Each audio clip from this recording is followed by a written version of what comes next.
Shalom, bienvenidos a una transmisión más de esta serie de Luz para las Naciones. Bienvenidos todos los hermanos y amigos que nos acompañan. Habla para ustedes José Álvarez, desde Isabela, en la isla de Puerto Rico.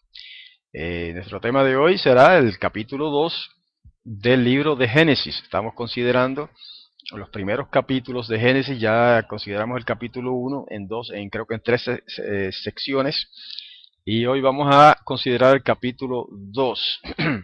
Estamos utilizando, como se había dicho ya antes, como base de nuestros estudios, este libro de el rabino Marcos Ederi, que se titula simplemente Torá.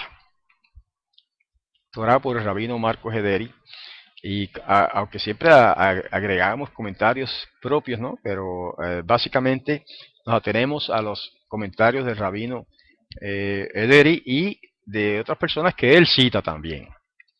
Muy bien, tenemos el capítulo 2 que comienza diciendo: quedaron concluidos los cielos y la tierra y todo lo que contienen.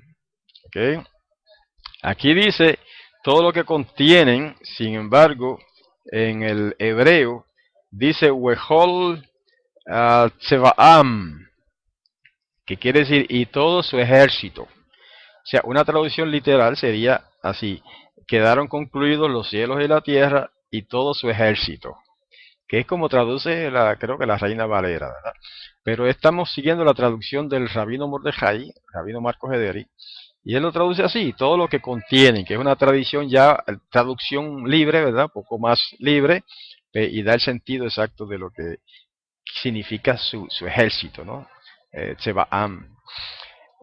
Okay. El verso 2 dice: habiendo concluido Elohim en el día séptimo su obra que él había hecho, cesó en el día séptimo de toda su creación que él había hecho.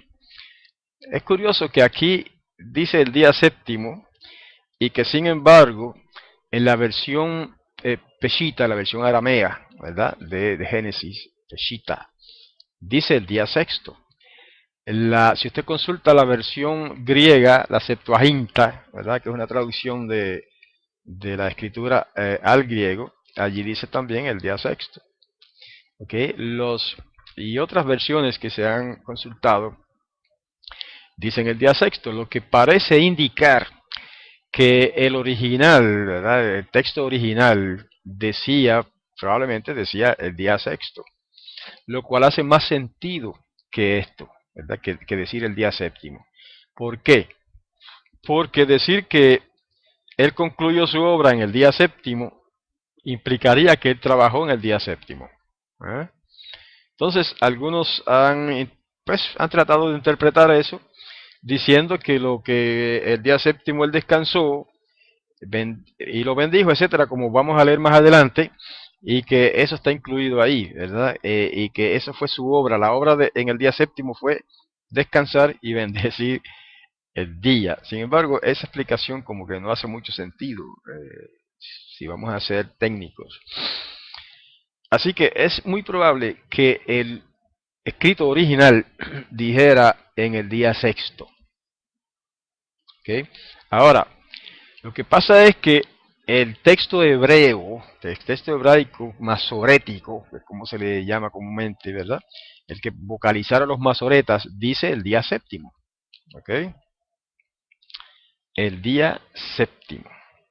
Así que nos atenemos a eso y así lo hemos traducido, ¿verdad? Las diversas versiones que tenemos por ahí, porque eso es lo que dice el texto original masorético, que él concluyó Elohim en el día séptimo, su obra. ¿Eh? Y entonces sí, aunque no suene muy lógico, pues no deja de ser razonable que, que lo que se quiere decir aquí es que al descansar en el día séptimo, ahí concluyó su obra. Pero no la concluyó trabajando, sino la concluyó descansando. Aunque en realidad eso implicaría que la terminó en el sexto día, ¿verdad? La obra, el trabajo lo terminó en el día sexto y descansó en el día séptimo. ¿Okay? Aunque usted se pregunta, bueno, ¿Por qué dice que descansó? ¿Acaso estaba cansado él? ¿Ah? ¿Acaso estaba cansado? Lo que pasa es que descansó es una traducción secundaria, ¿verdad? La acepción descansar para Shabbat es secundaria. La traducción primaria, el sentido primario, la acepción primaria de la palabra Shabbat es cesar, cesar, ¿ok? Cesar, detenerse, dejar de hacer algo, ¿eh? No necesariamente implicando que uno esté cansado, simplemente que cesó. Y así es como lo traduce el rabino Mordejai cuando dice, habiendo concluido Elohim en el día séptimo su obra que él había hecho, cesó en el día séptimo. ¿Ah? ¿Ok? Cesó, que es también traducción de la palabra, del concepto, ¿no? De la palabra Shabbat. Ahora, en el verso 3 dice, bendijo Elohim al día séptimo y lo consagró. ¿Okay? Otras versiones dicen, y lo santificó. En hebreo dice, Waibarej, Waikadesh Oto. Waikadesh Oto. O sea, y lo bendijo. Eh, en este caso estaba tratando de buscar la palabra bendijo, ¿sí? Ya lo había dicho, bendijo Elohim al día séptimo y lo consagró. ¿Ok? Kadesh puede significar consagró, puede significar lo santificó, o sea, se puede traducir de varias maneras, ¿verdad? Incluso se puede traducir lo dedicó, aunque ahí no dice a qué lo dedicó, ¿verdad? Pero es obvio que lo dedicó al descanso, a la cesación, porque eso fue lo que él hizo ese día, ¿verdad? ¿Ok? Kadesh, eso viene de Kodesh, ¿verdad? Santidad, o de Kadosh, santo, ¿eh? Entonces aquí en forma verbal, Kadesh, o Kadesh, y lo santificó o lo consagró, ¿ok? Ya que en él cesó, otra vez la palabra cesó, de toda su obra que Elohim había creado para hacer. Ok, se ha suscitado una discusión entre los exégetas en cuanto a si el capítulo 1 de Génesis debería terminar aquí, en el verso 3 del capítulo 2, ¿verdad? Algunos rabinos dicen que sí, que ahí debería terminar, que eso en realidad es la culminación del capítulo 1 del Génesis. Sin embargo, los exégetas están divididos en eso, porque algunos dicen eso, pero otros dicen no, no, no. El verso 4 da comienzo, según los primeros, el verso 4 da comienzo al capítulo 2 realmente, pero según la mayoría, como Ibn Ezra, Rashi, Ramban y otros, ¿verdad? Pues piensan diferente. Creo que, déjame ver si lo tengo por acá, a Barbanel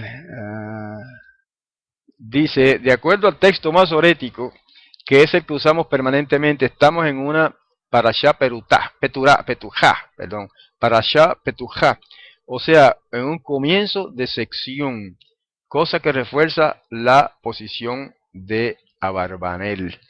O sea que los rabinos que entienden que el capítulo 1 termina acá en el verso 3 del capítulo 2, son Ibn Ezra, Rashi y Ramban, grandes lumbreras del judaísmo. Pero otra gran lumbrera del judaísmo, que es Abarbanel, dice que no. Dice que esto es lo que se llama una parashá petujá, o sea que es el comienzo de una sección. Por lo tanto, lo lógico es, según eso, y él dice que el texto masorético lo señala así, y es entonces lógico que comienza eh, en el verso 1 del capítulo 2. O sea, como está puesto ahí, ¿verdad? Como está en todas las traducciones, que el capítulo 2 comienza ahí, donde dice el capítulo 2 y verso 1. Aunque eso no es un detalle, ¿verdad?, de tanta importancia. De todos modos, en el verso 4 cuando dice, así fue el nacimiento de los cielos y la tierra cuando fueron creados, ¿eh? Ahí estos sabios que hemos mencionado dicen que eso se refiere, cuando dice así, se refiere al capítulo 1, a lo que se dijo en el capítulo 1.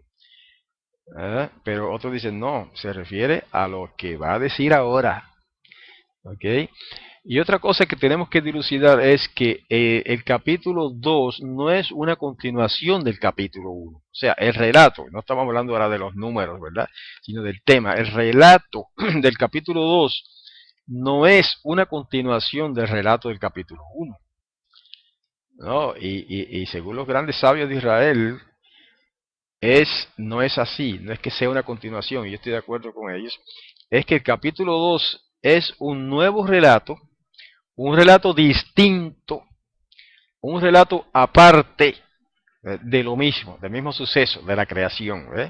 Solo que el capítulo 1 da muchos detalles en unas cosas y pocos detalles en otras, y el capítulo 2 viene a ser otro relato de lo mismo, dando otros detalles que no se dieron en el capítulo 1. Por lo tanto, cuando dice, así fue el nacimiento de los cielos y la tierra, cuando eh, fueron creados en el día de hacer Yahweh Elohim tierra y cielos, se refiere todo eso a lo que va ahora, a lo que viene ahora en la lectura. ¿Okay? Entonces, sigue diciendo el verso 5, pero no había un arbusto del campo sobre la tierra, ni tampoco había crecido aún las plantas del campo, pues Yahweh Elohim no había hecho llover sobre la tierra, y hombre no había para trabajar la tierra. Pero un vapor que exhalaba la tierra regaba toda la faz del suelo. Hasta ahí vamos a leer, porque después de eso viene la creación de Adán. Ahora yo quiero que ustedes analicen esto que voy a decir. Ustedes saben que nuestros hermanos judíos que no son mesiánicos, o sea, que no creen que Yahushua es el Mesías, pues dicen que una de las razones por la que ellos no pueden aceptar el Nuevo Testamento es que tiene contradicciones. Que si un evangelio dice una cosa y después viene otro de los 4 evangelios y dice otra cosa diferente, y que en algunos casos es contradictoria. ¿Ustedes han oído ese argumento? Yo lo he escuchado muchas veces. Pues mire qué interesante, que aquí tenemos un caso en que se puede decir lo mismo de la Torá. Entonces ellos dicen, pero hay una contradicción ahí, pero eso tiene su explicación. Y entonces nosotros no podemos decir lo mismo de los evangelios. Claro. Aquí hay una contradicción, hermanos. Ahora, todo esto tiene su explicación, pero vamos a dejarlo pendiente para efectos del argumento. Porque fíjense que en el capítulo 1, ustedes recordarán que Elohim creó todo primero y después en el 6º día al hombre. En el 4º día el sol, las estrellas, etcétera, la luna. En el 5º día, pues toda la vegetación y demás. En el 6º día creó primero los animales, ¿verdad? Ya había creado la vegetación, árboles y todo. Y entonces después, a final del 6º día, creó al hombre. ¿Ok? Sin embargo, aquí está diciendo, en el verso 5 del capítulo 2, que no había arbustos todavía en el campo, sobre la tierra, ni había crecido plantas en el campo. Pues Yahweh Elohim no había hecho llover, etcétera, sobre la tierra, y no había hombre para trabajar la tierra. Y entonces en el verso 7 pasa a hablar de la creación del hombre, y después de la creación del hombre es que pasa a hablar de la creación de los animales. Totalmente contrario a lo que decía el capítulo 1, que en el capítulo 1 fueron creadas las plantas primero, toda clase de árbol, los animales después, todo en el las plantas en el 5º día, pero después en el 6º día los animales, y finalmente el hombre. Entonces aquí, como que lo pone al revés, ¿verdad? Primero dice que no había plantas, no había vegetación, y en el verso 7 viene a crear al hombre. Vamos a leerlo. formó, el verso 7, a Yahweh Elohim, al ser humano, en hebreo dice Adán, ¿verdad? Pero Rabino Mordejai traduce aquí el ser humano, del polvo de la tierra, y le insufló en sus nares hálito de vida, y se convirtió Adán en un ser viviente. ¿Okay? Fíjense que dice así, en términos generales, de una manera sencilla, que Elohim formó al hombre, el ser humano, del polvo de la tierra, y le insufló en sus nares. Yo nunca, antes de estudiar este libro, nunca había visto la palabra nares en español. Conocí así la palabra narices, que todas las versiones dicen narices o nariz. Pero lo interesante es que insufló en su nariz un soplo, como dice, hálito de vida. Y entonces se convirtió Adán en un alma viviente, que es como dice el, el hebreo, ¿verdad? Lenefesh Hayah. Vino a ser entonces Adán Lenefesh Hayah, así dice el hebreo. Vino a ser Adán entonces un alma viva, un alma viviente. Quiere decir que aquí hay algo muy especial relativo al hombre, ¿verdad? En primer lugar dice que insufló en su nariz hálito de vida, mientras que a los animales los creó así nada más de la tierra, ¿verdad? Hizo que la tierra brotara, o de la tierra brotaran los animales, aves y todo. Ahí hay otra contradicción, ¿verdad? Que en el capítulo 1 dice que del agua brotaron los peces y las aves. Mientras que en este capítulo, lo que pasa es que está un poco más adelante, dice que de la tierra brotaron todos, los animales y las aves, ¿no? No los peces, no menciono los peces, pero sí las aves. Ok, en realidad, hermanos, no son contradicciones. Estoy utilizando esa frase para que nuestros hermanos judíos, ¿verdad?, entiendan que si en los evangelios, que como se llama comúnmente, en la Besorá, en los relatos de Yahushua y sus apóstoles, aparecen ahí ciertas contradicciones, son contradicciones aparentes y que tienen su explicación. Como aquí también hay contradicciones, pero esas contradicciones tienen su explicación, ¿verdad? No son contradicciones reales, pero vamos a dejar eso para un poco más adelante. Ok, ya vemos entonces que Elohim creó al hombre, solito, un hombre, ¿verdad? Y le insufló en su nariz hálito de vida. Eso no lo hizo con los animales, de manera que el hombre fue una criatura muy especial, porque fue hecho por la propia mano de Elohim, así directamente, él solo, uno solo, mientras que los animales los hizo por quizá millares, o al mínimo por parejas. Yo no creo que fuera por parejas, pero vamos a, si fuéramos a poner un mínimo, pues creó una pareja de cada animal. Yo más bien pienso que los creó por millares, porque en el relato de capítulo 1 dice que las aguas enjambraron de toda clase de ser viviente. Eso quiere decir que eran miles o millones. Ok, dice aquí entonces que se convirtió, vino a ser entonces Adán un Nefesh Hayah, o Hayah, sí, un ser, un alma viviente. Entonces el verso 8,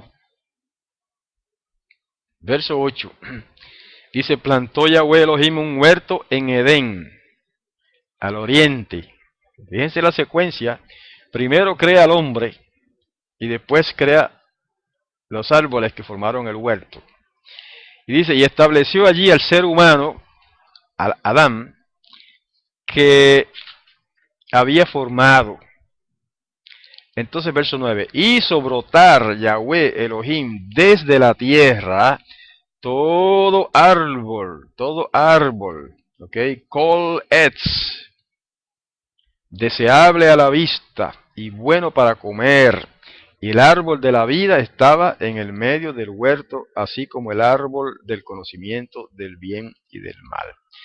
Y está entonces diciendo que después de la creación del hombre, es que Elohim crea entonces los árboles.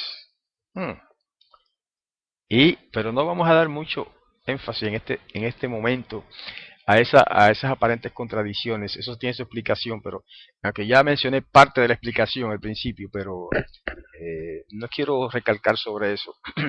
Quiero recalcar sobre qué cosa es el árbol de la vida y el árbol del conocimiento del bien y del mal. Dice que en el centro, en el medio de ese huerto que él creó en Gan Eden, en el huerto del Edén, que como se traduce generalmente, estaba el árbol de la vida y también el árbol del conocimiento del bien y del mal. Hermanos, aquí nos está hablando, esto es una manera, digamos, humana, ¿verdad? El lenguaje humano de ilustrar o de presentar el relato de una manera sencilla que todo el mundo lo entienda para ejemplificar un concepto muy profundo que es el concepto de libre albedrío. ¿Okay? Elohim creó al hombre con libre albedrío. ¿Qué quiere decir libre albedrío? Con la capacidad de elegir voluntariamente, conscientemente, entre una cosa y otra.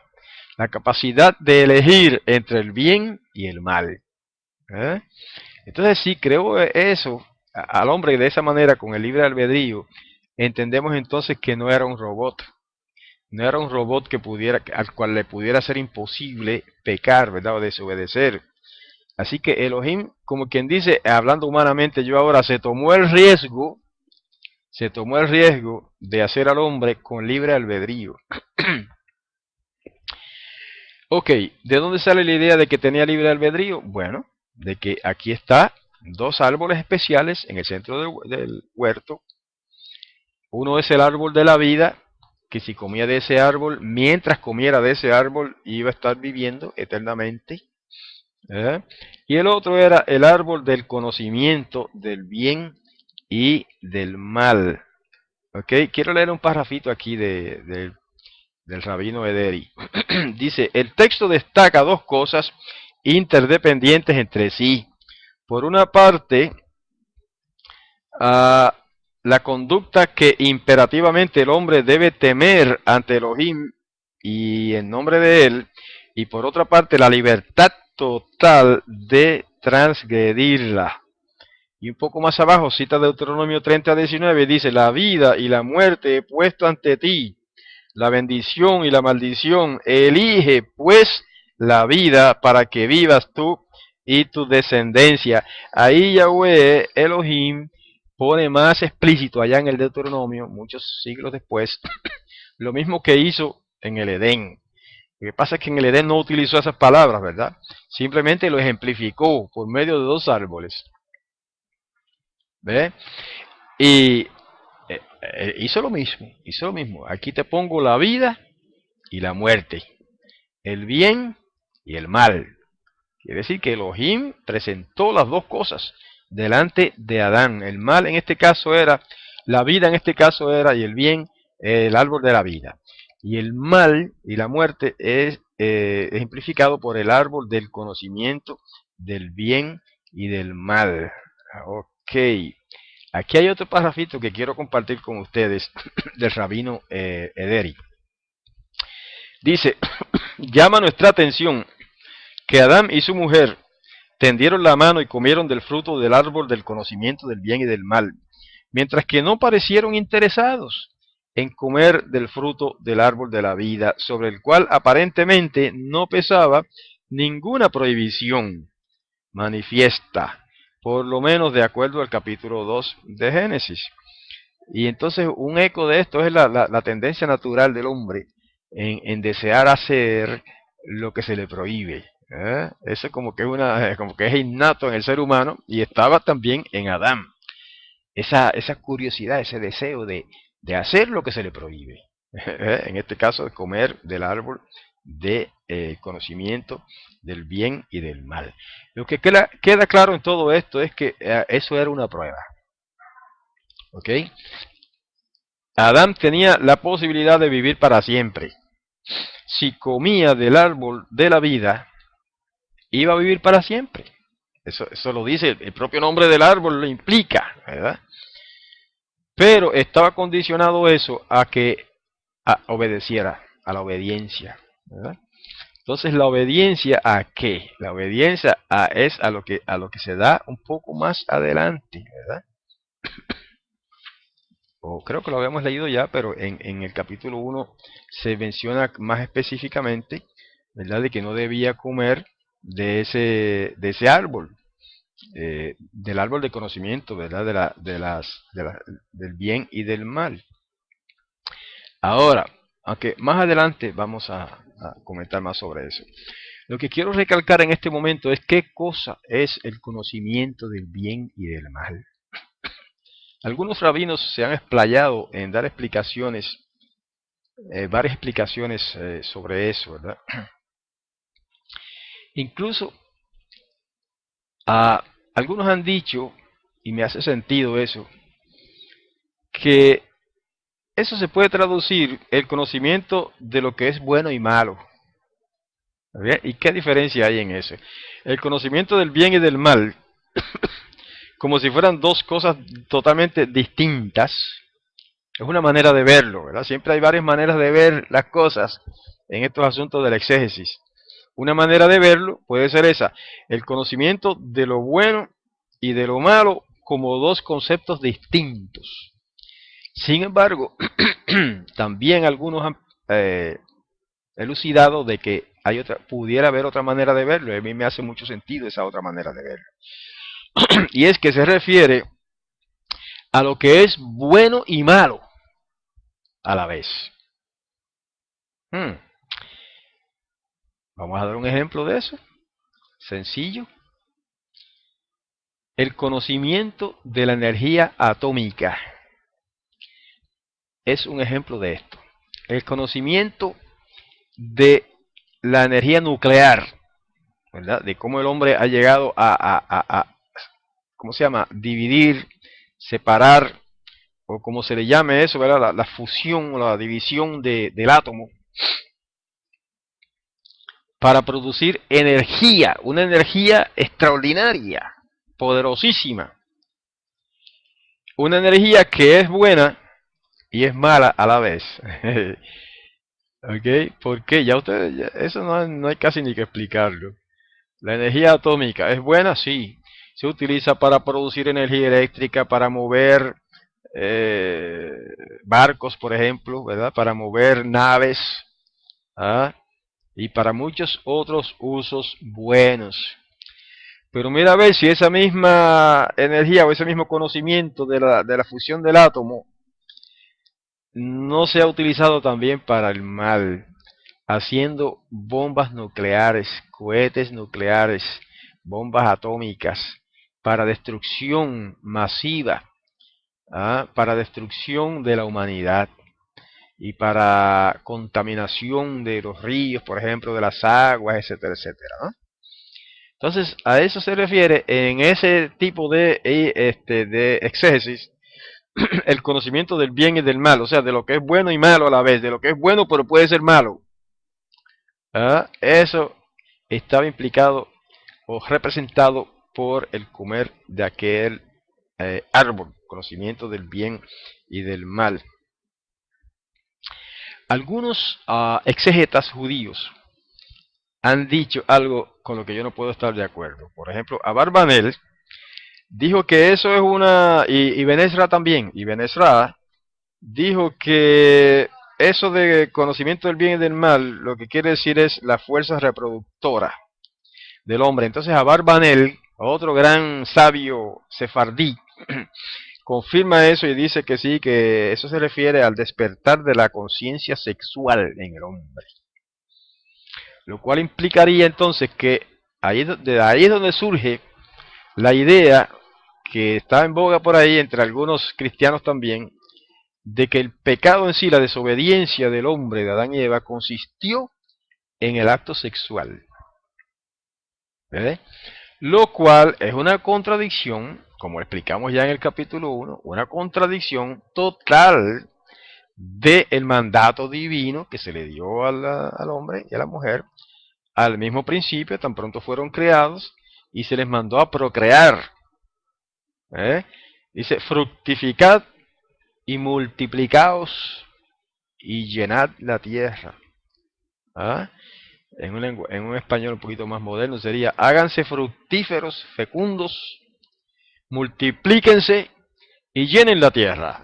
Y ese mandato se le dio antes de la desobediencia.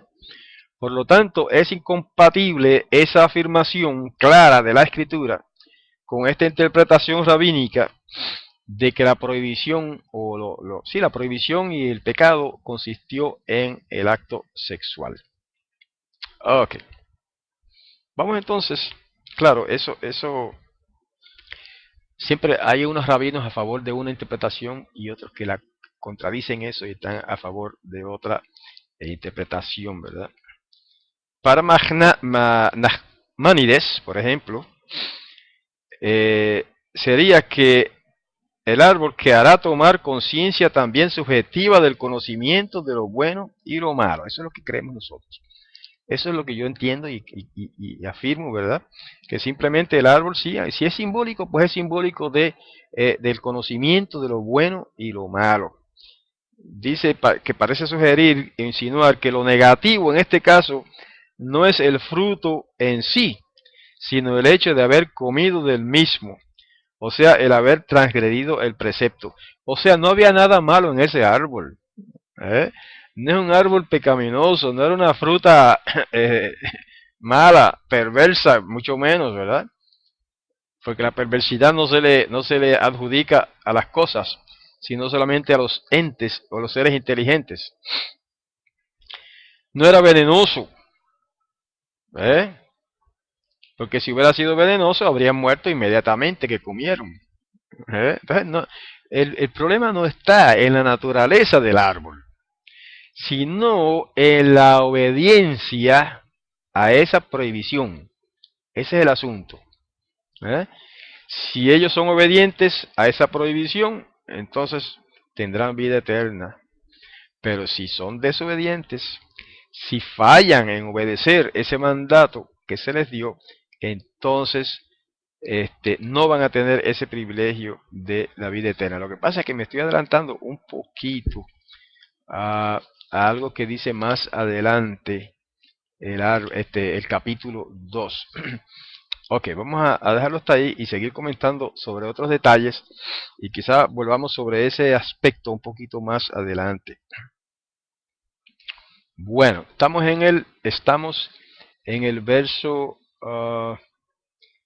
9 y quiero saltar un poco porque el verso 10 pues ya son unos detalles ahí que no tienen una importancia cardinal, ¿verdad? El verso 11 habla del nombre de unos ríos que había allí. El 12, el 13, pues menciona esos ríos. Incluso dice que el 14 que el nombre del río tercero es Hidekel. eh, y el cuarto es Perat, que se ha traducido como el Éufrates, el Tigris, el Éufrates, ¿verdad? Pero en hebreo es Hidekel y Perat. Ok, algo de lo más importante es el verso 15 en adelante. Dice, tomó Yahweh Elohim al hombre y lo estableció en el huerto de Edén. Aunque ustedes dirán, lo leyó mal, porque se dice Edén, no Eden.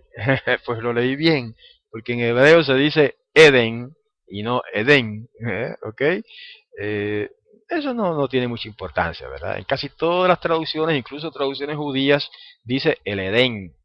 Pero solamente quería llamarles la atención a que si alguien dice Edén, no lo está leyendo mal. Porque en hebreo así es como se dice, ¿ok? En el huerto del Edén, en hebreo es Gan Eden, Gan Eden, Gan Eden. Pero mire qué curioso aquí. Note esto. En, el, en los versos anteriores, ¿verdad? Hablaba en el verso 6, por ejemplo, 7,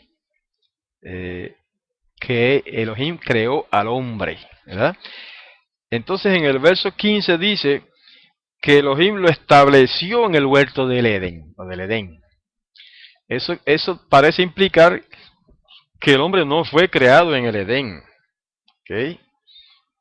Esa es la implicación que yo veo ahí. El hombre no fue creado en el jardín del Edén, como muchos imaginan, ¿verdad? Tal vez. Sino que después de crearlo, lo dice aquí, tomó Yahweh Elohim al hombre y lo estableció. Da la impresión de un movimiento, de una mudanza, ¿verdad? Lo tomó y lo estableció en el huerto del Edén o del Edén para cultivar y preservar la tierra. ¿Okay? Entonces en el verso 16 dice, ordenó Yahweh Elohim al hombre diciendo, ahora viene lo que yo me estaba adelantando ahorita cuando comenté sobre esto. De todo árbol del huerto comer podrás. Comer podrás comer. Esa es una frase, el rabino Ederi la traduce literalmente y tal como está en hebreo, ¿verdad? Pero es como es una repetición, pero está así en el hebreo. El hebreo dice literalmente, de todo árbol del huerto, comer podrás comer. ¿Verdad? Algunos interpretan que eso es una expresión de énfasis.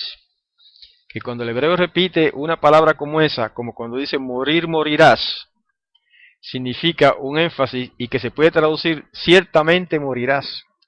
En este caso sería de todo árbol del huerto ciertamente podrás comer. Pero es una manera de entenderlo, ¿verdad? Hay otros exégetas que dicen no necesariamente significa eso. Es una expresión idiomática. Pero más adelante se va a arrojar un poquito más de luz sobre ese detalle. De todo árbol del huerto, comer podrás comer. Así fue que dijo Elohim, literalmente. ¿Okay? Y dice el verso 17, pero del árbol del conocimiento del bien y del mal, no habrás de comer de él, pues cuando comieres de él, morir habrás de morir. Otra vez la frase, la expresión idiomática esa, pero vamos a detenernos un poco aquí. Dice, cuando comieres, el rabino Ederi aquí hace una traducción libre de esa expresión. Porque en el hebreo no dice cuando comieres. ¿Qué dice en hebreo? De Yom Achlecha. Eso quiere decir el día.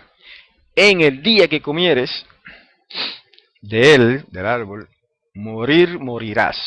O morir habrás de morir, como traduce aquí el rabino Ederi. Otra vez esa expresión idiomática en la que se repite el verbo de dos maneras diferentes. Primero se presenta el verbo en infinitivo y después en futuro. Entonces literalmente aquí dice, cuando comieres de él, o en el día que comieres de él, morir morirás. Si usted entiende que eso significa énfasis, entonces puede traducirlo, el día que comieres de él, ciertamente morirás. Y la mayoría de los traductores bíblicos en español lo traducen así. Pero no necesariamente tiene que traducirse así. El doctor Schokel, por ejemplo, uno de los grandes traductores españoles, dice que esa frase hay que traducirla así como está literalmente en hebreo porque tiene un sentido especial. Por ejemplo, en este caso, morir morirás, en inglés se ve como un poquito más claro, porque en inglés dice dying you will die. Dying you will die. O sea, muriendo morirás.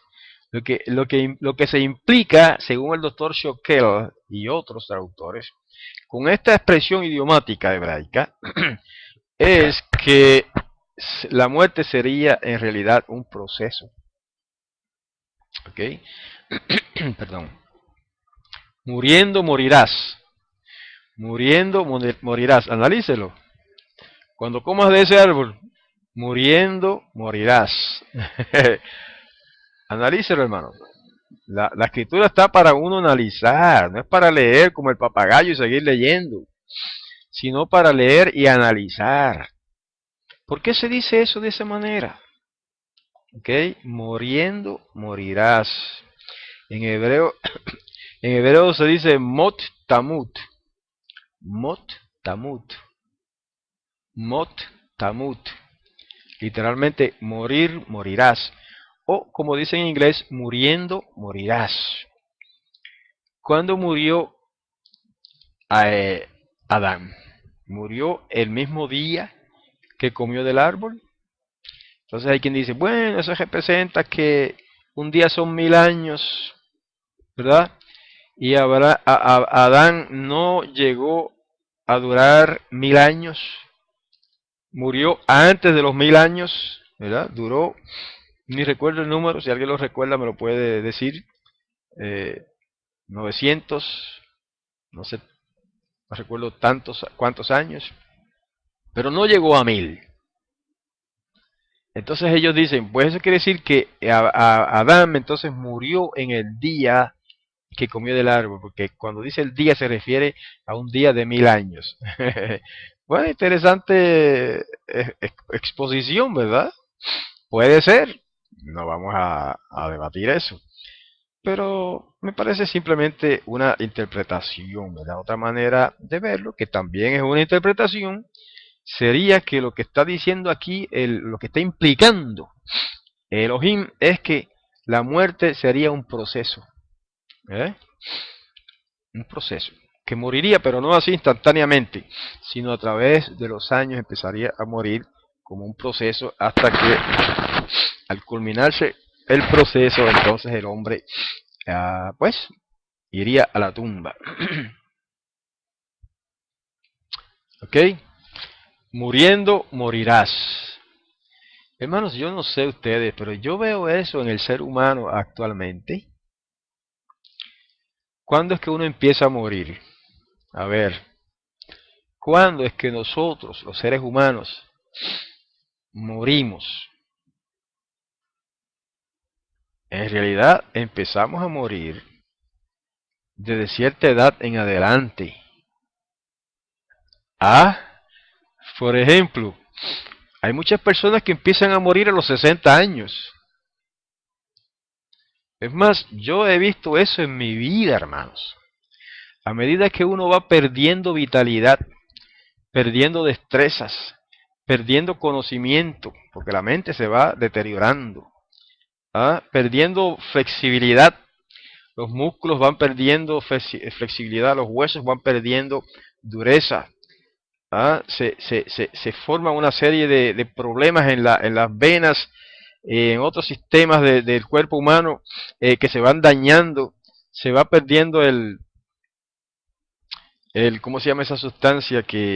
Una sustancia ahí que se va perdiendo y entonces el ser humano empieza a deteriorar, hasta que en muchos casos queda uno cojo, en muchos casos queda lisiado, en muchos casos queda impedido de distintas maneras. Y cuando llega a los 70 años, si llega, ya está cerca de la tumba, y si es fuerte, entonces llega quizá a los 80 años, y si es más fuerte puede que llegue a los 90 y por ahí, ¿verdad? Pero en términos generales, aunque hay excepciones a esto que estoy diciendo, el ser humano, hermano, si usted lo analiza bien, empieza a morir. El colágeno, gracias por la palabra que no me venía a la mente. Cuando uno empieza a perder el colágeno, que según dicen a los 50 o 60, por ahí no sé la edad exacta, yo no sé mucho de estas cuestiones científicas, ¿verdad? Pero sé que sí he leído que el hombre empieza a perder colágeno, y entonces todos los sistemas del cuerpo físico empiezan a deteriorarse, ¿ah? Hasta el punto de que uno se va muriendo poco a poco, hermanos. Y eso concuerda perfectamente con el modismo este hebraico: muriendo morirás. Lo que implicaría que habría un proceso en el que uno va degenerando y degenerando progresivamente hasta que finalmente se detiene el corazón o algo pasa en el cerebro, que uno entonces expira y ahí muere. ¿eh? Entonces, si eso fue lo que se le quiso decir a Adán, entonces la implicación es clara, ¿verdad? Desde el día que comió del árbol, de aquel árbol prohibido, del conocimiento del bien y del mal, ahí empezó Adán a morir, pero en un proceso paulatino, que como él estaba dotado de una energía vital tan inmensa, ese proceso fue muy lento para él y duró centenares de años, ¿verdad? pero es porque él tenía esa vitalidad primigenia, original, que le permitió vivir todos esos centenares de años.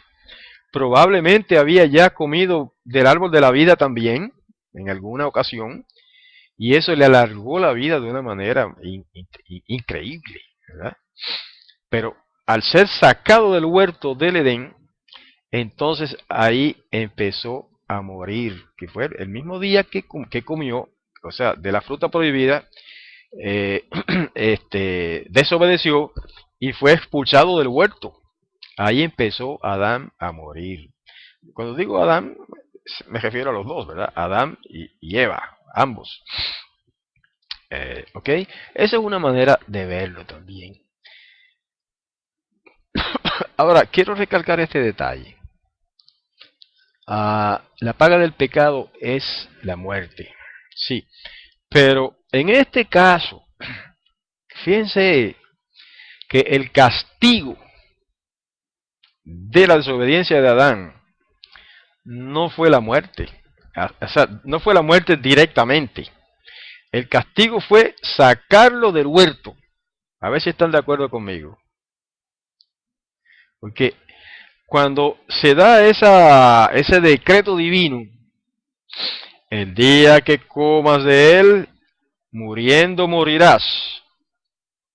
Pero si entendemos eso como un proceso que incluso pudo haber durado y duró de cierto muchos años, entonces el castigo en sí no fue la muerte. Si el castigo hubiera sido la muerte, él hubiera muerto inmediatamente. No fue que se le dijo, mira, el día que comas de ese árbol, pues te voy a matar.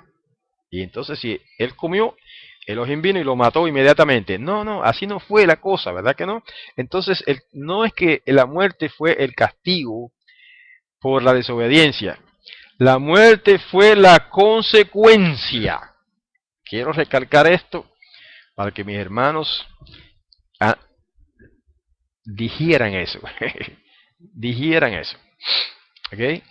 La muerte, en este caso de Adán, yo no estoy hablando ahora de hoy, sino en el caso de Adán, la muerte fue la consecuencia natural de su desobediencia. Pero el castigo que produjo la muerte fue el expulsarlos del huerto del Edén. El privarlos de comer del árbol de la vida. ¿Ves? Y si no, fíjense, aunque en esto me estoy adelantando a otro asunto, pero fíjense que cuando fue expulsado del huerto del Edén, ¿qué dijo Elohim? Vamos adelantando aquí un poco porque está muy relacionado. ¿Qué dijo Elohim cuando le expulsó del huerto? Vamos a expulsarlo de aquí, no vaya a ser, después de haber desobedecido, que coma del árbol de la vida y viva para siempre. Analice eso, hermano. Voy a tomar un poco de agua en lo que ustedes analizan eso.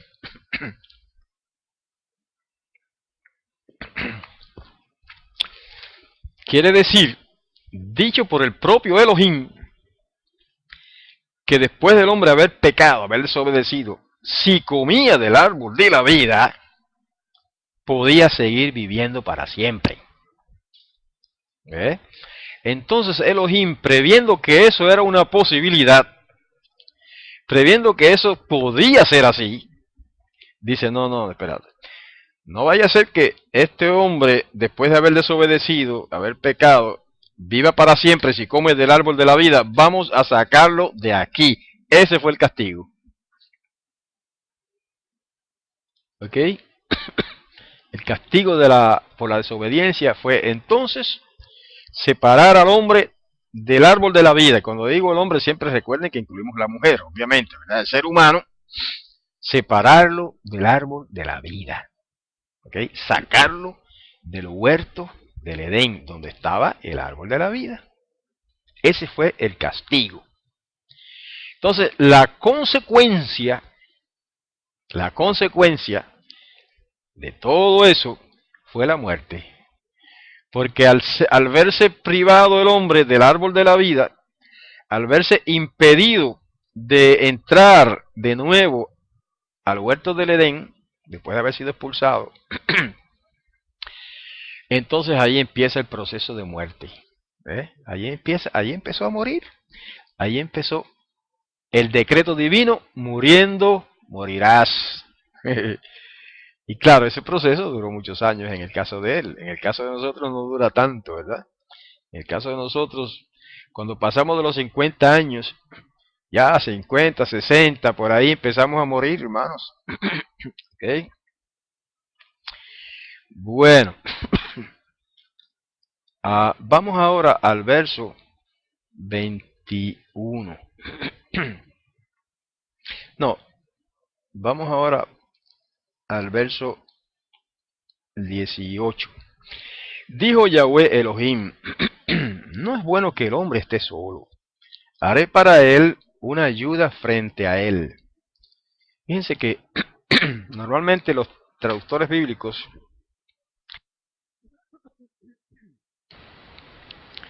vierten ese pasaje: le haré una ayuda idónea.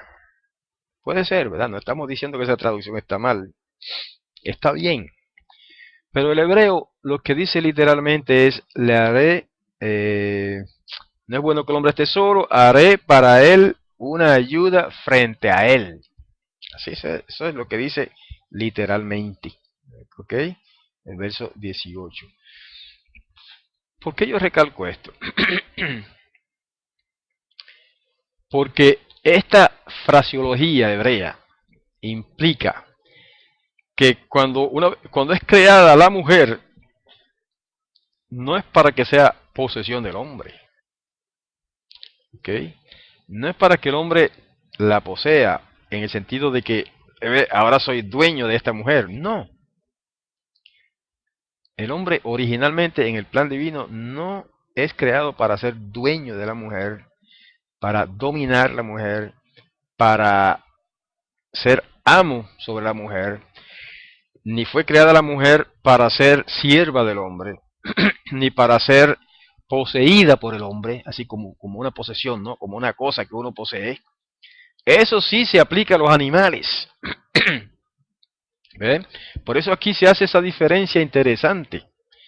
Cuando Elohim crea a los animales, le dice al hombre: ahora al hombre y a la mujer, ¿verdad? Tengan dominio sobre ellos, y gobiernen la tierra. Entonces el hombre tiene legalmente, por decreto divino, el derecho a dominar, controlar, gobernar los animales y la tierra también, la vegetación, en todo. Pero no a la mujer. Porque ahí no dice que le creó una mujer para que le sirviera al hombre. ¿Eh?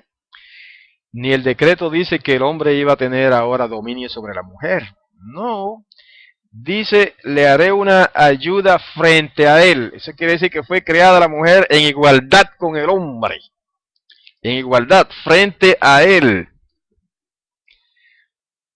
Eso no lo recalcan muchos predicadores. A ellos les gusta más recalcar aquello de que como fue la mujer sacada de la costilla del hombre, eso quiere decir que no fue creada de los pies para ser pisoteada, ni de la cabeza para que ella lo mande, sino de la costilla para que esté a su lado. Eso está bien, eso suena bonito. Pero en este pasaje el hebreo nos dice que él se propuso hacer una ayuda para el hombre frente a él. Eso quiere decir una igual que él. ¿Ok? Una ayuda igual que él, frente a él. Entonces, ¿qué pasó después? Ahí nos estamos adelantando otra vez. Lo que pasó es que esa sujeción de la mujer al hombre vino después como consecuencia de la desobediencia y como digamos un decreto divino como castigo para la mujer por haber comido primero del árbol. Entonces vino el decreto divino de que esta mujer estaría sujeta al hombre, y le dice más, dice: y él dominará sobre ti. Entonces ese dominio que tradicionalmente ha tenido el hombre hasta el día de hoy sobre la mujer es una maldición, hermanos. Ustedes saben eso. En esto nos adelantamos otra vez un poco, ¿verdad? En el relato. Eso viene después. Es una maldición que se le echó a la mujer por causa de que ella comió primero del árbol prohibido, y no solamente comió, sino que incitó a su esposo, su marido, a Adán, a que comiera también de ese árbol. Y como castigo por ese acto, entonces se le dio el decreto de que de ahí en adelante iba a estar la mujer sujeta al hombre. ¿Ok? Por eso yo siempre digo en mis estudios y en mis enseñanzas relativas al reino, que cuando se establezca el reino del Mesías sobre la tierra, que no va a ser otra cosa sino una restauración de lo que fue al principio. Como dice el profeta, una restauración de todas las cosas. Cuando llegue ese periodo mesiánico de la restauración de todas las cosas, una de las cosas que van a ser restauradas es la posición original de la mujer frente al hombre. No debajo, no arriba, ni siquiera al lado, frente al hombre. O sea, igual por igual.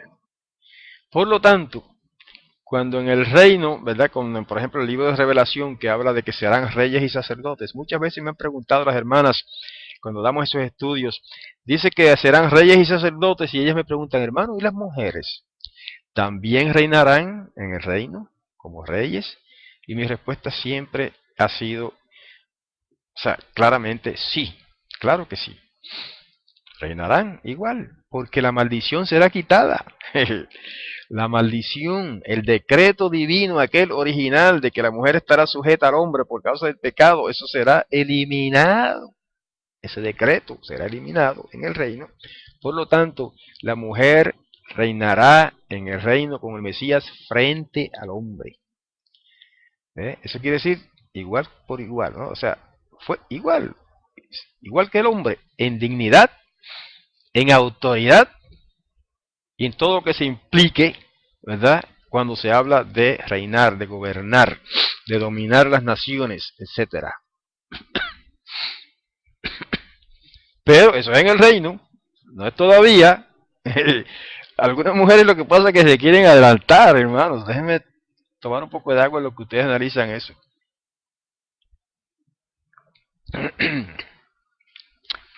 Algunas mujeres hoy día, especialmente cristianas,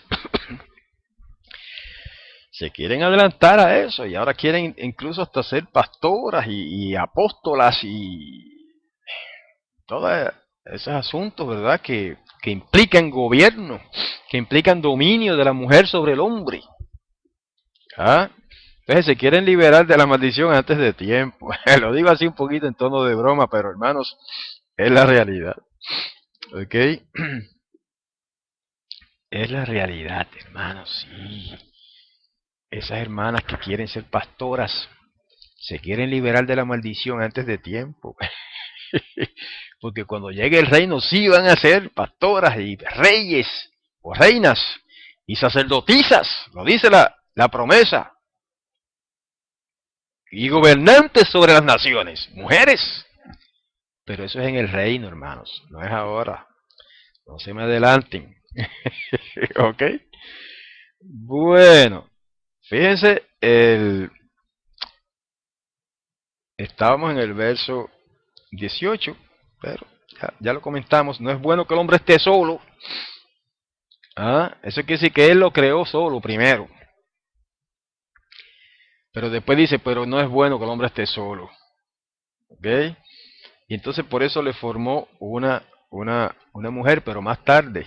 No así, no inmediatamente. Porque fíjese que el verso 19 no dice que formó Yahweh una mujer para el hombre. Analice esto ahora. Dice, no es bueno que el hombre esté solo, así que le voy a hacer un montón de animales. Es otra de las contradicciones entre el relato del capítulo 1 y el relato del capítulo 2. Pero no quiero hoy entrar en el asunto de explicar las contradicciones.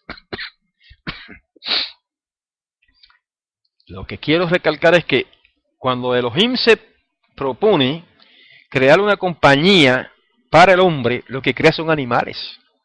Ahí está, no lo estoy diciendo yo. Dice, no es bueno que el hombre esté solo, haré para él una ayuda frente a él, y formó a Yahweh Elohim desde la tierra todo animal del campo y toda ave del cielo y se los trajo al hombre. Aquí están. Para ver cómo los denominaría, etcétera, etcétera. Y el verso 20 al final dice, en cuanto al hombre, no encontró ayuda frente a él. Quiere decir que Elohim le crea toda clase de animales, caballos y yeguas, elefantes y elefantas, jirafas, toda clase de animales, monos, orangutanes, chimpancés, perros, gatos. Usted puede añadir ahí todo lo que quiere. Creó todos los animales y se los presenta al hombre y para que el hombre les ponga nombre y el hombre empieza a ponerle nombre: el caballo, la yegua, el burro, la burra. Lo que había, no habían allí eran mulos, lo que no había allí eran mulos ni mulas, ¿verdad? Ustedes saben por qué, lo dijimos la vez pasada, ¿verdad?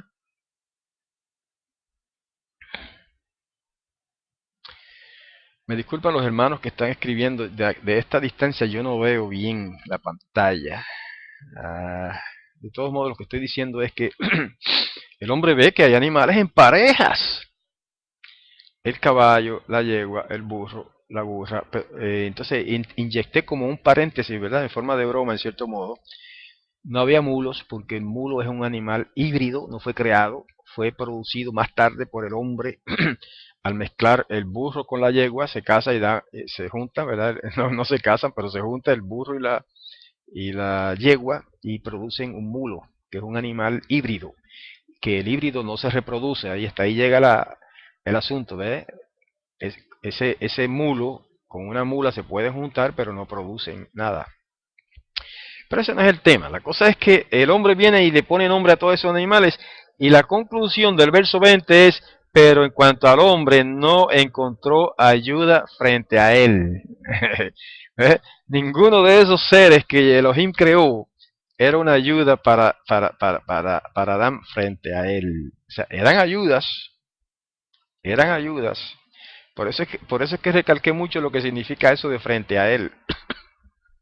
¿Eh? Que no es simplemente una ayuda idónea.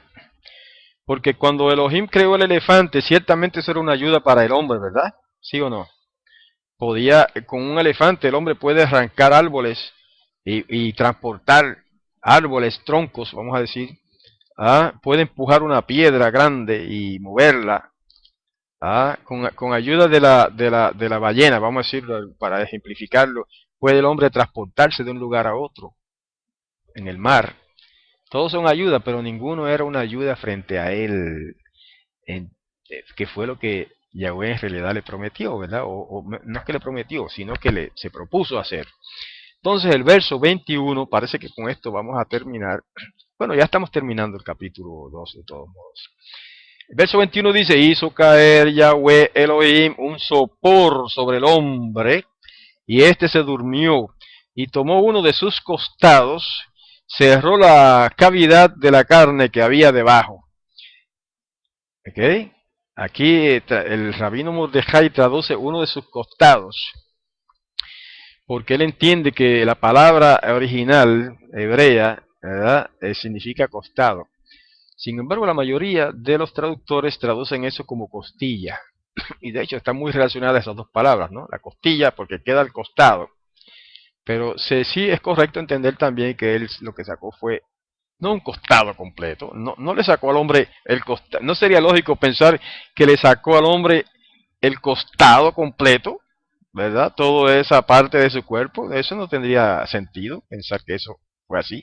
Ahora sí tiene mucho sentido que sacó una costilla, porque el hombre tiene un montón de costillas, ¿no? Creo que son 10 a cada lado. Sí, yo no sé mucho de anatomía tampoco, pero me parece que tiene 10 costillas acá, a cada lado, ¿verdad? Serían 20 si estoy en lo correcto en cuanto al número, pero sí sé que son muchas, y tomó una de todas esas, un montón de costillas, y eso sí tiene mucho sentido que haya tomado una costilla. Entonces, de esa costilla, no me pregunten por los dinosaurios porque yo no sé, eso es otro tema, eso es otro tema, estamos hablando ahora del hombre.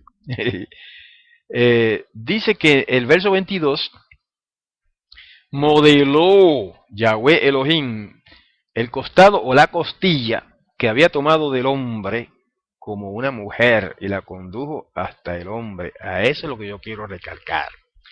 Fíjense que los animales los produce diciendo, produzca la tierra, etcétera, etcétera. Y así los creó. Formó, dice, al hombre del polvo de la tierra, ¿verdad? De la Adamá, del barro colorado, el barro rojo. Por eso, como explicaba la otra vez, yo entiendo, en mi opinión personal, de que Adán era color rojo, rojizo, vamos a decir, porque fue hecho de Adamá. Y la palabra Adamá incluso está muy relacionada con la palabra Adón, que significa rojo, ¿verdad? Adón significa rojo. Dam significa sangre porque es roja. ¿Ah? Adamá, tierra roja, barro. Y el hombre se llama Adán porque es tomado de la Adamá, que es la tierra, y por lo tanto yo entiendo que era rojo.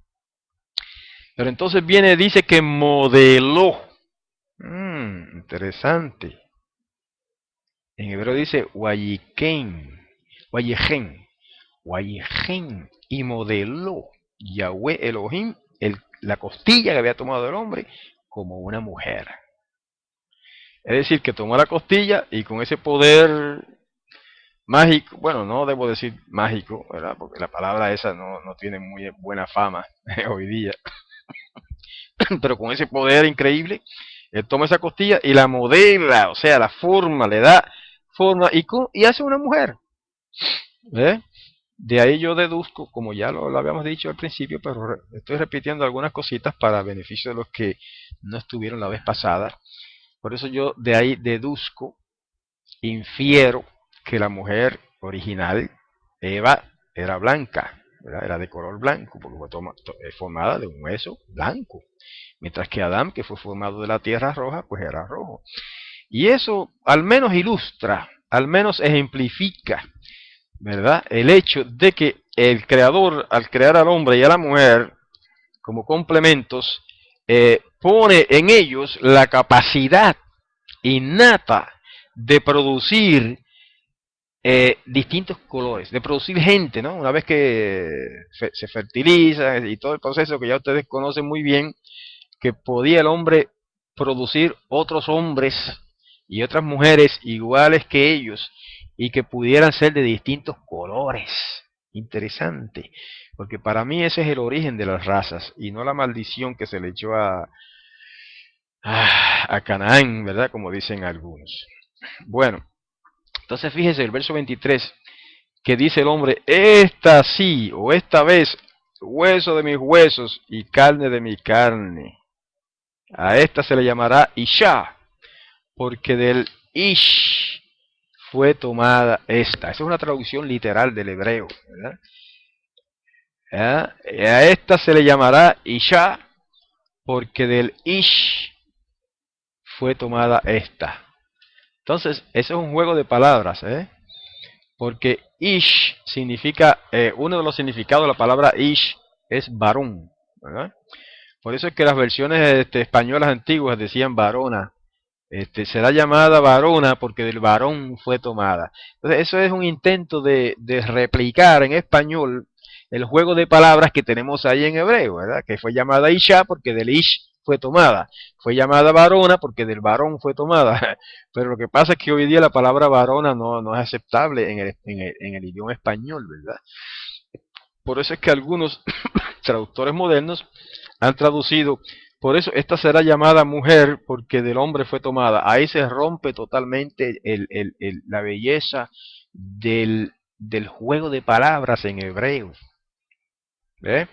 Por eso una manera, aunque no es tan literal, pero más poética, digamos, de traducir este pasaje, sería, ella sería llamada hembra porque del hombre fue tomada. Ahí sí, por lo menos se acerca un poco en la traducción al juego de palabras original entre ish e isha, porque si la palabra española hembra se parece a la palabra hombre, y de hecho están relacionadas, hembra, hombre, ish o isha, ish, ¿okay? Es simplemente un intento de aproximación, ¿verdad?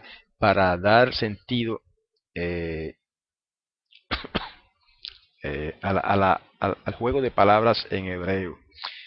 El asunto es que fue formada la mujer de una costilla del hombre y esto implica una unidad increíble entre estos dos seres, ¿eh? Por ejemplo, ninguna gata fue formada del gato, ninguna perra fue formada del perro, ninguna yegua fue formada del caballo, ninguna sierva fue formada del ciervo, ¿eh? Todos los animales fueron formados independientemente o fueron producidos de la tierra o de las aguas, según sea el caso, ya en parejas. Pero la mujer fue formada del hombre, ¿verdad? De una parte del hombre, para que esos seres se compenetraran de tal manera que una vez, como más adelante dice, el hombre dejará a su padre, su madre, etcétera, se unirá a su mujer y vendrán a ser una sola carne. Eso está implicado en ese acto maravilloso del Creador de formar a la mujer del hombre. Otra vez, eso implica que la mujer original era igual que el hombre, en dignidad y en autoridad y en todo. ¿Ok? En todo. Porque cuando se le dice a ellos gobiernen la tierra, no se le dijo que iba a gobernar el hombre. Se le dijo al hombre y a la mujer, multiplíquense, fructifiquen, multiplíquense y gobiernen la tierra. Y tengan autoridad sobre los animales, etcétera, etcétera. ¿Ah? Y obviamente sobre otros seres humanos que vendrían después también. Por lo tanto, Adán habría de ser el rey de este planeta y Eva habría de ser la reina de este planeta para siempre, según el plan divino. Pero ellos fallaron, desobedecieron y eso trastocó todo ese plan precioso que tenía Elohim para este planeta a través de esta raza humana preciosa que creó de una manera maravillosa. Y finalmente, con esto concluimos, dice el verso 24, por ello el hombre deja a su padre y a su madre y se adhiere a su mujer y se tornan en una sola carne. Estaban ambos desnudos, el hombre y su mujer, mas no experimentaban vergüenza. Y ahí termina el capítulo 2. En ese último verso del capítulo 2, o más bien el penúltimo, está implicado que la familia humana en el plan original de Yahweh era una familia monogámica. Vamos a decir de otra manera, el matrimonio original en el plan divino era un matrimonio monógamo o monogámico. ¿Eh? Entonces el matrimonio polígamo que surgió más tarde y fue permitido también por Elohim en Israel, pues vino mucho después en la historia de la humanidad.